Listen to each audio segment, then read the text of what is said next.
अब मैं आमंत्रित करता हूं ए.के. अम्बेडकर जी, प्रदेश अध्यक्ष बीएमपी बिहार, वो 5 मिनट में अपनी बात रखे हैं। माननीय ए.के. अम्बेडकर जी, प्रदेश अध्यक्ष बीएमपी बिहार।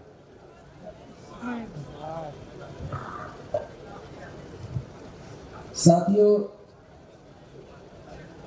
प्रथम राष्ट्रीय अधिवेशन के सभी सत्रों की अध्यक्षता कर रहे हैं भारत के युवाओं की आवाज, किसान मजलूम मजदूरों की आवाज, आदरणीय सम्माननीय परविंद्र प्रताप सिंह जी, राष्ट्रीय अध्यक्ष बहुजन मुक्ति पार्टी नई दिल्ली, और मंच पर उपस्थित तमाम बहुजन मुक्ति पार्टी के नेतागण और भारत से आए हुए कोने कोने से सभी साथियों को जय हिंद निवासी। साथियों, आज जो विषय रखा गया है 5-6 विषय है, उसमें से मैं एक विषय पर अपनी बात को रखना चाहता हूं।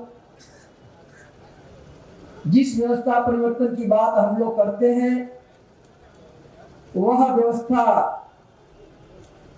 परिवर्तन सत्ता पर नियंत्रण किए बगैर होने वाला नहीं है, एक गंभीर चर्चा। साथियों, व्यवस्था परिवर्तन आखिरकार कैसे होगा? व्यवस्था परिवर्तन के लिए क्या करना होगा? सबसे बड़ा सवाल है कि व्यवस्था परिवर्तन क्या है। साथियों, भारत की सत्ता संरचना में बदलाव लाना ही व्यवस्था परिवर्तन है।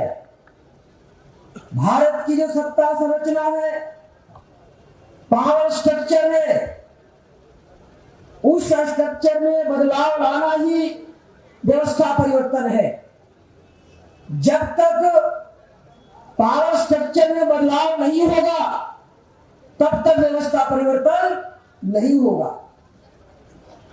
साथियों, दूसरी सवाल पैदा होता है, व्यवस्था परिवर्तन क्यों नहीं हो रहा है?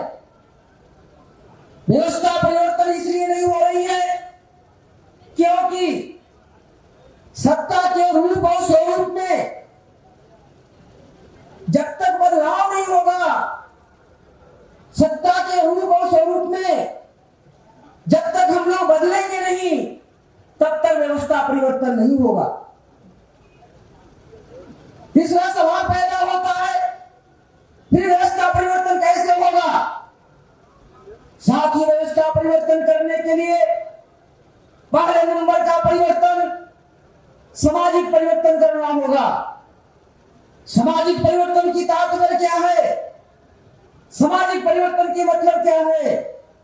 सामाजिक परिवर्तन की मतलब साथियों है, दुश्मनों ने, मनुवादियों ने मूल निवासी बहुजन समाज के लोगों को 6000 की जाति के टुकड़ों में विभाजित करके रखा है। जाति जाति में जाति निर्माण किया है। एक जाति दूसरे जाति से घृणा करती है और जाति जाति में भी जाति पैदा हो गया है। ऊंच नीच की भावना पैदा किया है दुश्मनों ने, जिसकी वजह से आपस में विचार नहीं मिलता है, आचरण व्यवहार नहीं मिलता है। तो जब तक ये दूर नहीं होगा तब तक साथियों व्यवस्था परिवर्तन संभव नहीं है। इसके लिए इस देश में सबसे बड़ी संगठन जो भारत मुक्ति मोर्चा है, बहुजन क्रांति मोर्चा है, राष्ट्रीय पिछड़ा वर्ग मोर्चा है, राष्ट्रीय मुस्लिम मोर्चा है, राष्ट्रीय आदिवासी एकता परिषद है, जो सामाजिक परिवर्तन की दिशा में लगातार कई वर्षों से कार्य कर रहे हैं और बहुत हद तक वो सामाजिक परिवर्तन आज साथियों यहाँ दिखाई दे रहा है। अलग अलग जाति, अलग अलग बिरादरी के लोग आज एक साथ में इकट्ठा हो रहे हैं। एक दिन था, एक समय था, अलग अलग जाति के लोग इकट्ठा होने के तैयार नहीं होते थे, लेकिन आज साथियों इकट्ठा हो रहे हैं। इस सामाजिक परिवर्तन के दिशा में हम लोग आगे बढ़ रहे हैं। सामाजिक परिवर्तन होगा, दूसरे परिवर्तन राजनीतिक परिवर्तन होगी।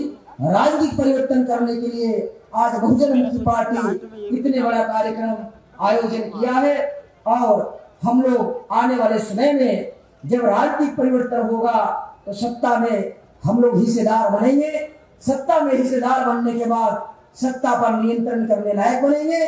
जब सत्ता पर नियंत्रण बहुजन मुक्ति पार्टी की होगी तो बहुजन मुक्ति पार्टी सत्ता का उपयोग और प्रयोग व्यवस्था परिवर्तन के लिए करेगी, न कि बहुजन समाज के नेताओं के हाथ में भी सत्ता और व्यवस्था मिला, लेकिन उन लोगों ने सत्ता का उपयोग प्रयोग घोटाले करने के लिए किया, व्यवस्था परिवर्तन के लिए नहीं किया। अगर उन लोगों ने व्यवस्था परिवर्तन की सत्ता का उपयोग करते तो आज हम लोग ये करने की जरूरत नहीं पड़ता। साथियों, बहुजन मुक्ति पार्टी व्यवस्था परिवर्तन करने के लिए सत्ता में आने के बाद हम उपयोग प्रयोग करेंगे।